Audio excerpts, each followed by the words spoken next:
Assalamualaikum warahmatullahi wabarakatuh. Terima kasih pimpinan. Pertama tentu kami mengapresiasi, kami lihat bahwa berbulan-bulan ini Pak Menteri beserta seluruh jajarannya sudah berjibaku untuk bagaimana mengurai persoalan komoditas, salah satunya soal minyak goreng, Pak. Yang kedua tentu kami menyampaikan salam atas nama masyarakat kami khususnya di Dapil, Pak. Terima kasih banyak karena Pak Menteri sudah melengkapi penderitaan rakyat, Pak. Karena kalau kemarin 2 tahun mereka dihantam situasi pandemi COVID-19, sekarang mulai mau berdiri tiba-tiba disikat dengan urusan komoditas ini, Pak. Nah, kemudian saya tidak mau bahas case per case, Pak, karena saya tahu Pak Menteri beserta seluruh jajarannya punya mata, punya hati, punya telinga untuk mendengar jeritan-jeritan hati rakyat itu, Pak. Nah, pada kesempatan kali ini kami ingin menyampaikan sedikit masukan agar tidak terjadi hal-hal lagi seperti sekarang. Karena jujur saja Pak Menteri, kami tadi panjang lebar A sampai Z Pak Menteri menyampaikan kita sudah nggak percaya, Pak. Dulu ketika rapat sebulan yang lalu soal ini Pak Menteri sampaikan nanti 4 hari ini akan selesai persoalan minyak goreng, tapi nyatanya sampai berbulan-bulan juga tidak selesai. Kali ini kami tidak percaya sama Bapak, harapan kami besok Bapak bisa kembalikan kepercayaan kami, kepercayaan publik terhadap Pak Menteri.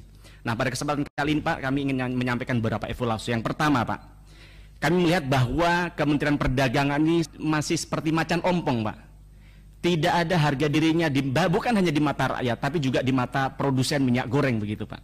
Kalau kita lihat sejak Januari sampai hari ini, kalau kita hitung sudah 6 permendak dikeluarkan, tapi tidak ada satupun yang berimplikasi positif terhadap kesejahteraan rakyat begitu. Soal ini adalah minyak goreng begitu, Pak. Nah, maka harapan kami Pak Menteri bisa menjadi pelajaran harga untuk bagaimana ke depan tidak terjadi hal seperti ini lagi. Pak Menteri tahu nggak? Pak Menteri jadi menteri ini adalah pembantu presiden, Pak. Bukan justru dengan situasi ini Pak Menteri merepotkan presiden sampai kemarin beliau turun tangan untuk bagaimana menyelesaikan persoalan ini. Bukan hanya kami turun ke masyarakat, Pak Presiden datang ke ke Alfamart, ke Indomaret, kosong, nggak ada barang. Kan malu Pak ini, Pak. Jadi harapan kami Pak Menteri tidak lagi merepotkan presiden urusan ini. Kemudian yang kedua, lemahnya koordinasi Menteri Perdagangan dengan stakeholder, dalam hal ini adalah para pelaku-pelaku industri. Bapak mohon maaf, saya ingin mencontohkan ketika waktu itu di zaman Pak Enggar. Memang saya belum duduk di kursi ini. Waktu itu saya masih jadi ketua HIPMI di daerah, di Jawa Timur kebetulan. Nah, kami berkolaborasi soal membuat Ummart, retail modern di pesantren, yang sekarang ada pesantren-pesantren itu legacy dari Pak Enggar.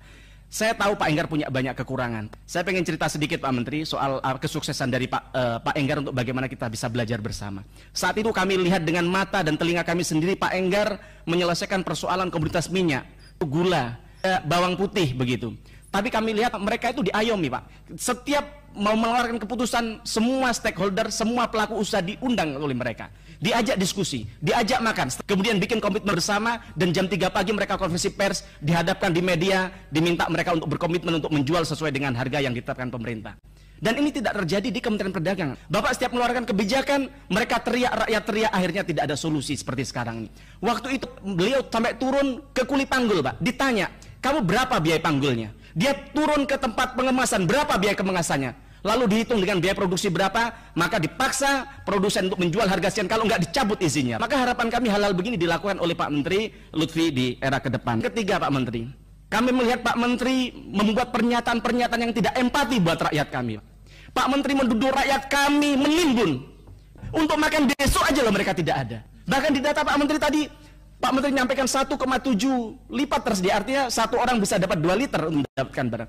Untuk beli minyak, apalagi menimbun, tidak ada uang, Pak. Nggak mungkin, susah. Pak Menteri menyampaikan panic buying. Bagaimana kita tidak panic buying? Barangnya nggak ada, Pak. Mau beli uang nggak ada. Pak Oke seenaknya sendiri ngomong di media bahwa dia bilang, oh yang HET nggak ada, tapi yang mahal ada. Bapak menelan ludah sendiri, Pak. Bapak bikin peraturan harga 14.000, tapi nggak ada barangnya. Malu kami, Pak, sama rakyat, Pak. Saya mau tanya ke Pak Menteri. Menurut Pak Menteri, harga 14.000 bagi minyak curah ini akan terlaksana dan kapan, Pak, kira-kira? Kami mohon jawabannya, Pak. Sudah 3 kali janji di forum ini, semuanya tidak ada yang terpenuhi sampai detik ini. Maka kami tanya di forum ini, kalau perlu ditulis di rapat, harga curah 14.000 ini sampai kapan akan terwujud? Kami di media sosial kami, rakyat menjerit, dia bilang, jangankan minyak goreng kemasan, Bapak tahu minyak curah berapa sekarang? 30.000 di dapil saya, Pak. 1 liter, bukan 1 kilogram, 1 liter, Pak. 30.000. Jangan cuci tangan kepada Kementerian Perindustrian, Pak. Ini tugasnya Bapak. Maka harapan kami ini bisa ditata kembali, termasuk dirjen-dirjen ini lebih hati-hati lagi, lebih sensitif terhadap persoalan-persoalan rakyat kita yang hari ini lukanya seperti di